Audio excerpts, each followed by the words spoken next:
Bueno, tenemos en la línea a la doctora Carolina Corcho.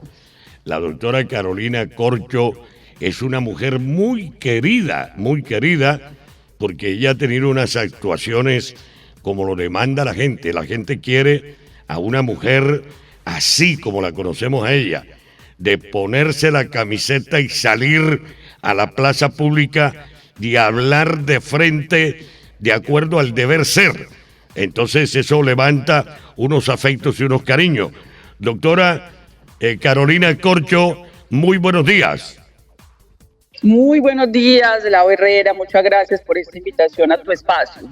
Doctora Carolina Corcho, ¿cómo ve usted el país? Vamos a hablar, es que aquí me dicen, Lau, nada más 10 minutos con la doctora Carolina, yo quisiera tenerla aquí 2 horas para que usted hable con su gente, para que la gente la llame. Pero bueno, entremos a sintetizar porque yo sé que una candidata presidencial es una persona con una agenda muy apretada. ¿Cómo ha visto usted estas discusiones de lo que es la reforma a la salud?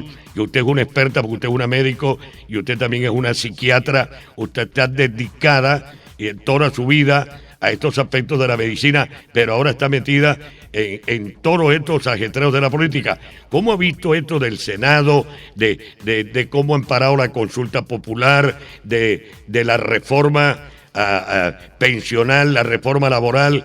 Ese compendio, ¿cómo lo percibe usted, doctora Carolina Corcho, candidata presidencial? Bueno, muy buenos días. Ciertamente hemos estado ante un bloqueo institucional de una oposición cerrera y obstruccionista que no quiere ningún cambio para Colombia. Le correspondió a la ciudadanía colombiana, al presidente de la República, desde la ciudad de Barranquilla, emprender el camino del constituyente primario, de su convocatoria, para que el Senado de la República entendiera que se requiere la reforma laboral. Y evidentemente, como fue su compromiso, él expidió el decreto de convocatoria de consulta popular, supeditando su retiro a la aprobación de la reforma laboral con los puntos que había aprobado el gobierno en la Cámara, que ya se dio, ya se surtió en el Senado de la República. ¿Qué punto no quedó de esa aprobación que se está conciliando, que me preocupa de manera importante, y es la formalización y la regularización del trabajo en el campo, en el ámbito agropecuario, del cual dependen 12 millones de colombianos y colombianas, pero además los 50 millones por el tema de la soberanía alimentaria?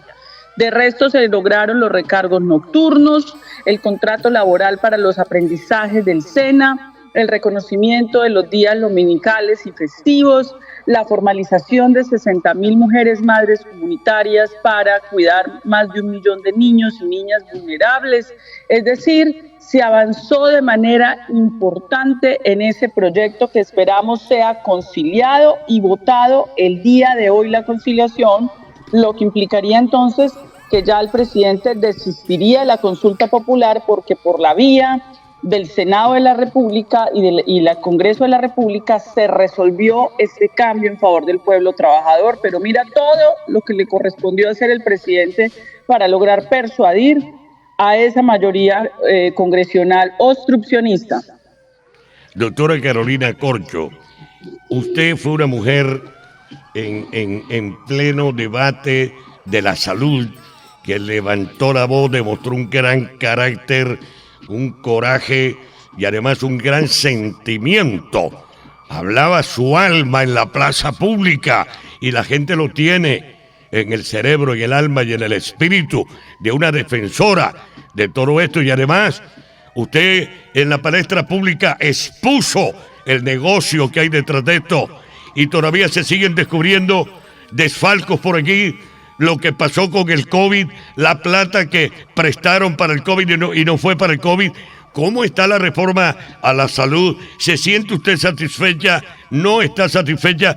¿Qué es lo que hay que hacer allí, doctora Carolina Corcho, para que el negocio no sea, para que la salud no sea un negocio y para que pueda, mire usted la tragedia aquí, para que la gente pueda obtener sus medicamentos, no se los entregan?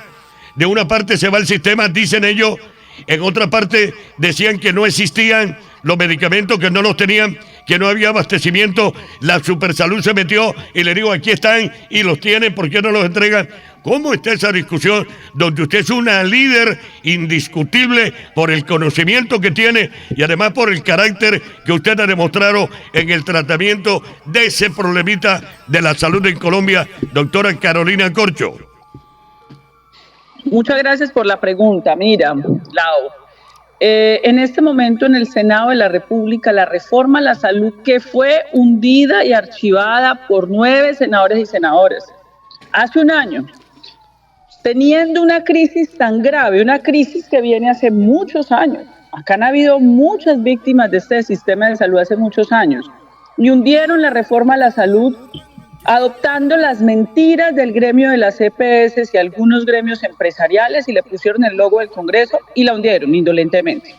Y ahorita lo último que estaban haciendo era maniobras de dilación mediante audiencias públicas donde van los aliados de las EPS para ellos generar una apariencia de que supuestamente hay un desacuerdo total en el país por parte de supuestamente los médicos, las enfermeras, los pacientes, pero lo que hacen es que invitan a algunos pacientes aliados de las EPS y las farmacéuticas, a algunos médicos aliados de las EPS y las farmacéuticas para generar dilación. La semana pasada, recientemente, esta semana, se radicó ya la ponencia para el debate, pues todo a partir de la movilización popular ciudadana y la consulta popular que presentó el presidente, donde incluyó también en la segunda consulta popular de propuesta 4 preguntas sobre salud. Entonces ya hubo ponencia para que la reforma quedara viva para el siguiente semestre. Esa ponencia se radicó recientemente, yo quiero leerla. Me preocupa, no la he leído, pero hay asuntos que me preocupa que hayan incluido ahí, es que se esté buscando incluir un artículo para brindar impunidad frente a las denuncias de carácter penal y fiscal que nosotros hemos interpuesto por presunto saqueo de billones de pesos de los recursos de la salud, incluido 11.3 billones que ya tienen apertura de investigación del año 2020 de la Contraloría. Recordemos que en la pandemia el presidente Iván Duque endeudó altísimos intereses con el Fondo Monetario Internacional.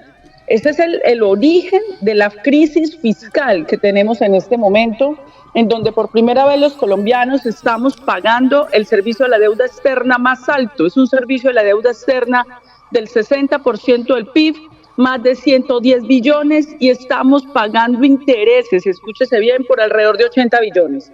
Pero para acabar de ajustar esas platas nos endeudaron con esos préstamos y tenemos un déficit fiscal, pero hay una apertura de investigación por presunto saqueo. 11.3 billones de pesos no se fueron para donde se tenían que ir. Y no puede haber un artículo de impunidad en esta ponencia que vamos a revisar con juicio, con rigor, para estudiarle, hacerle nuestros planteamientos al país respecto a las investigaciones y las responsabilidades que hay en la corrupción que ha habido en el sector salud. Y segundo punto que creo que tienen que resolver es el tema de las deudas. Las EPS ya en este momento adeudan más de 30 billones de pesos, es el hueco financiero con clínicas y hospitales. Los 30 se supone que tendrían que tener en bancos 20 billones de reservas técnicas para respaldar esas deudas y no los tienen. Es que miren todas las irregularidades con las que ha venido este sistema en impunidad por varios gobiernos y ministros que hoy se rasgan las vestiduras en la oposición y que no dicen una sola sílaba respecto a estas denuncias de saqueo y corrupción. Entonces, ahí habría que buscar una fórmula para sanear las deudas, hasta qué punto y qué parte. En la propuesta que nosotros dejamos, se había destinado 3.5 billones de pesos para sanear deudas de los hospitales públicos, que son responsabilidad del Estado, porque de acuerdo al marco normativo en Colombia, las deudas de las EPS con clínicas y hospitales son deudas entre privados. El Estado tendría que responder es por los hospitales públicos. Aquí ya se ha hecho acuerdos de punto finales, donde los colombianos nos endeudamos y le inyectamos al sistema. En el gobierno de Duque le metimos alrededor de 8 billones de pesos. Eso es un saco roto. El sistema tiene un oxígeno un año y al año siguiente sigue el desplome por este manejo opaco y oscurantista de recursos públicos, que es lo que cambia la reforma. Ese es el corazón de la reforma. 5 mecanismos de anticorrupción para que no se roben la plata. A eso es a lo que se han estado poniendo en la Comisión Séptima del Senado y ese es el gran debate que vamos a dar el próximo semestre. Doctora Carolina Corcho, yo sé que su tiempo es oro, pero tantas cosas que hay que hablar. Doctora Carolina Corcho, ahora en plena ajetreo se comienzan a mover los candidatos, surge este problema del doctor Miguel Uribe Turbay, que está en la clínica Santa Fe de Bogotá. 40.000 cosas, que es este, que es aquel. La oposición dice que Petro es el responsable. En fin, para sacar ahora la última, es que no hay garantías para las elecciones. Y dice el procurador El Hars ayer, no es verdad que Petro haya roto la institucionalidad. ¿Cómo está todo este problema que la gente lo coge en su cabeza y no es capaz de procesar? Hay mucha desinformación. Entonces le llegan cantidades de información en redes sociales, en los periódicos, en la televisión, en el computador, en el celular. El extracto de eso, ¿cuál es? Usted que hace política, usted que se mueve por todo el país, usted que es una guerrera con unos postulados muy concretos y muy serios, ¿cómo es su vida en la campaña y cómo percibe? Si hay un clima, porque yo le voy a decir, doctora Carolina Corcho, en Colombia nunca ha existido, si aquí hemos hecho las campañas en medio de la guerra, hemos hecho campañas, pero ¿cuál es la realidad actual? ¿Sí hay garantía, no hay garantía, doctora Carolina Corcho? Bueno, lo primero que tengo que decir es que lamento profundamente el atentado contra el senador Miguel Uribe. Es injustificable, es inaceptable, es un hecho reprochable bajo todo punto de vista.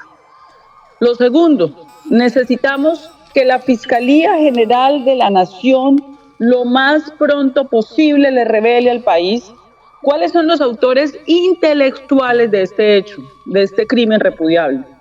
¿Quiénes fueron los determinadores y sus motivaciones? Porque el problema que hay en Colombia es la impunidad. Precandidatos presidenciales, magnicidios que se presentaron en otras épocas, apenas estamos sabiendo los resultados de la investigación en años recientes de lo que pasó con Luis Carlos Galán, de lo que pasó con Bernardo Jaramillo. Entonces, evidentemente, ante la impunidad y zozobra, porque no sabemos de dónde dispararon, y en medio de la zozobra aparece el oportunismo político y la instrumentación politiquera, que muchos van a hacer de esto para el año 2026.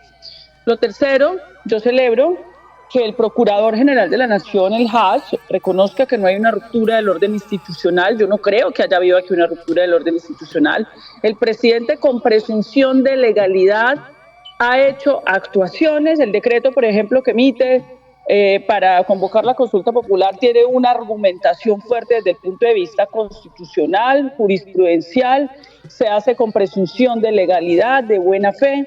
Entonces yo no creo que haya una ruptura, y también yo hice una solicitud pública al procurador El Hars de que se abstuviera de convocar una comisión de garantías electorales sin el gobierno, como lo está pidiendo la oposición. Es así, queriendo usurpar y romper la ley y la Constitución y las funciones de garante del Ministerio del Interior y el gobierno en términos de la transparencia, la no violencia y la democracia en el proceso electoral. Esta comisión debe estar en cabeza del gobierno, acompañada por los organismos de control, la sociedad civil, la misión de observación electoral y los partidos políticos, para que de manera plural concertemos las medidas para garantizar la paz y el desarrollo adecuado del proceso electoral del 2026. Doctora Carolina Corcho, la última pregunta, porque sé que, pero es que esta es necesaria. Doctora Carolina Corcho, desde aquí nos sentimos a veces abandonados. Vea, Barranquilla está más peligrosa que el Catatumbo, y en estadística hay más muertos que allá. Aquí el año pasado hubo 1.000 muertos y en este año vamos por 500. Hay una ciudad sin ley, sin autoridad, sin nada. ¿En qué nos pueden ayudar, por favor, doctora Carolina Corcho? Vea, Barranquilla perdió todo, perdió el puerto, perdió el aeropuerto, perdió las industrias. Barranquilla tiene el 73% de informalidad y tiene el 13% de desempleo. ¿En qué nos pueden ayudar, doctora Carolina Corcho? Le digo una cosa, a esta hora usted es un solo radio en todo el departamento del Atlántico, y se lo digo de corazón, porque yo voy y hablo con los líderes. Carolina Corcho está en el corazón del Departamento del Atlántico. Doctora Carolina Corcho, ayúdenos en lo que usted pueda. Lau, me gusta mucho que me plantees esto. Esto es un país, hace poco se aprobó en el Congreso de la República una reforma constitucional para descentralizar a Colombia, que fue un sueño de la Constitución del 91 que fue contrarreformado, porque el centralismo bogotano concentra no solo el manejo del presupuesto, sino que concentra la mayoría de decisiones políticas, y aquí ya con esta decisión que se tomó el 39.5% de todos los ingresos corrientes de la nación van a la decisión de las alcaldías y gobernaciones. Claro, eso nos pone frente al reto de controlar los clanes políticos, democratizar el proceso de elecciones locales en Barranquilla, en Atlántico y en Colombia, para que esa descentralización sea real y no sea en Bogotá donde se tomen todas las decisiones, sino que sea el pueblo barranquillero con mecanismos de control social.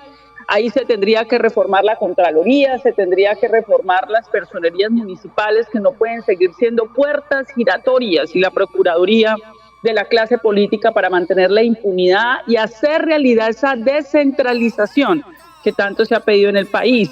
Pero sobre el tema de violencia, Laos, claro, es que Barranquilla está padeciendo un escenario de bandas criminales donde hay jóvenes vulnerables reclutados por la mafia para el expendio, el microtráfico. Eso es una realidad que ya han vivido varias ciudades colombianas, como por ejemplo la ciudad de Medellín, como por ejemplo Quibdó en este momento, Buenaventura, y eso requiere por supuesto de medidas de inteligencia, contrainteligencia de la fuerza pública, pero lo que yo no he visto en Barranquilla es una política integral dirigida a darles a esos jóvenes oportunidades.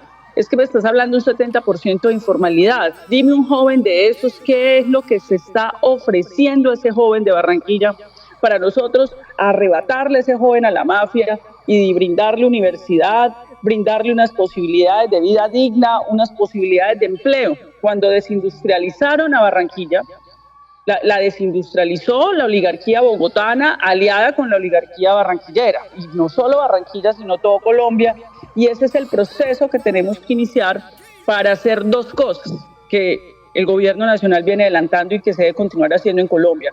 Lo primero son diálogos sociojurídicos con estas bandas criminales del narcotráfico. En Medellín se han adelantado para hacer pactos de paz, pero eso requiere un marco jurídico de sometimiento a la justicia. La sociedad acepta rebajarles penas, pero entregan a esos muchachos, devuelven el 95%, dicen ellos, de todos los recursos para reparar a las comunidades, y construimos entonces un proceso de sometimiento a la justicia. Eso no lo hemos podido avanzar en el Congreso de la República, eso se tiene que avanzar, porque ahí es donde Barranquilla va a tener una respuesta. En Medellín ya se logró. Medellín fue la ciudad más violenta en la década de los 90, más violenta en la época del narcotráfico, en la época posterior a Pablo Escobar. Esa misma situación que ya se adelantó allá en el Valle de Aburrá, hay que adelantarla en Barranquilla.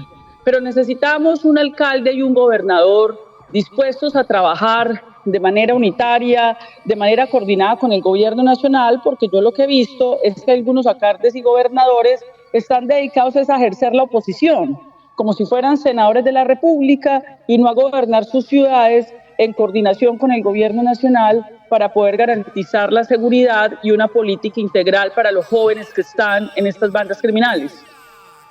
Doctora Carolina Corcho, muy amable por estos minutos que yo sé que usted nos regala con mucho cariño, porque su agenda es muy estrecha. Pero bueno, le deseamos lo mejor. Muy amable, doctora Carolina Corcho. La esperamos aquí en Barranquilla cuando usted quiera. Aquí la estamos esperando con los brazos abiertos. Bueno, Lau, muchas gracias. Un abrazo a la gente de Barranquilla, del Atlántico, y a toda tu audiencia. Muchas gracias, doctora Carolina Corcho, candidata a la presidencia de la República.